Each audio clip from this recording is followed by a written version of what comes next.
Bakunzi b'ishiramwe BMBC ndabaramukije cyane. Jewe nitwa Ndayikeza Dieudonné, nkaba ndi umwe mu bariko baramenyerezwa mu bijanye n'ubuhinga bw'imigero n'ubwubatsi muri rino shiramwe BMBC. Ego ko narijemo sukundi nuko nariko nkuko nsanzwe ndayimenyereye mu buzima bwa misi yose, ariko ndakoresha urubuga rwa internet.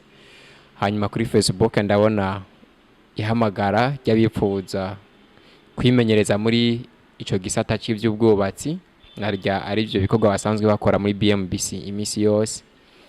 Ndavuga nti nubwo atari byo nize, ndakeneye gukarisha umutwe, ndacyari muto, nongereza ubumenyi mu buhinga butandukanye. Cyo gituma naciye nuzuza urukaratasi nisunze ivyasabwa, hanyuma ndarudepoza ku biro nk'uko bari babitubwiye kwigenekerezo bari bashinze. Ndarindira igihe cyo kuzokora ikibazo. Naragiriwe amahirwe, ndahamagagwa, ndakora ikibazo, hanyuma biragenda neza. Ndamo bacabwe kugira ngo bazomenyerezwe muri ubwo buhinga bw'imigero n'ubwubatsi.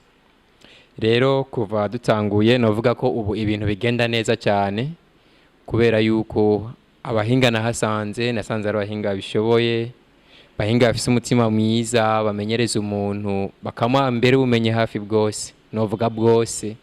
Ubu mu kiringo ndahamaze nubwo atari kinini cyane, ndamaze kumenya ibitari bike, aho twahereye ku bintu by'intango, kumenya gucapa inzu, kayiyumvira ingene yo bipanze n'imigeri yigize, je ndamaze kubimenya.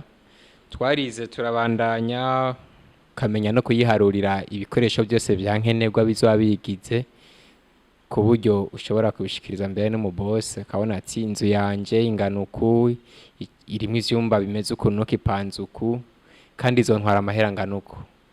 Ivyo mu kiringo gito gusa ndahamaze, ndashoboye kuba ndabishoboye, ubu ndabizi.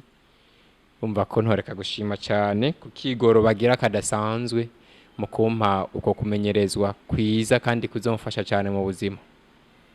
Rero nkaba ndarishimira cyane, nongera ndarikengurukira ku kigoro no ku mfashanyo ririko rirama. Nkaba mfise icizigiro ciza cyane, ntakeka ko vuba nzoho muhinga bishoboye.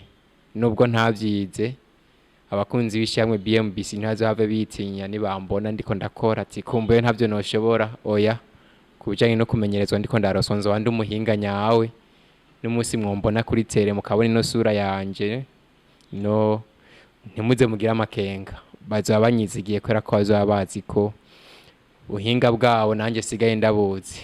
Nkaba ndangije rero ndabashimira namwe mukunda BMBC, muza murumviriza ibiganiro byayo, mubandanye gutyo. Ufise ibikorwa yihereze by'ukuri ashoboye. Nkaba ndabashimiye.